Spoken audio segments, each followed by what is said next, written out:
আজকে আমার মৃত্যু হলে আমার বাড়ির মালিক হবে আমার ছেলে, কিন্তু আমার কি আছে? আল্লাহ না করুক আজ রাত 4টায় যদি আমি তোফাজ্জলের মৃত্যু হয়ে যায়, কালকে বিকাল 4টায় কি আমার গায়ের জামা কাপড়গুলো থাকবে না? এই জামা কাপড়গুলো খুলে আমাকে সাদা কাফন পরানো হবে।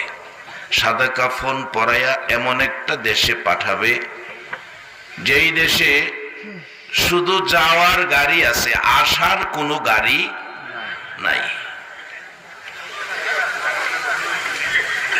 আমরা আজকে যারা প্যান্ডেলে বসা, এই দেশটার মধ্যে আপনারা আর কতদিন থাকবেন এই হিসাবটা কি কেউ দিতে পারবেন?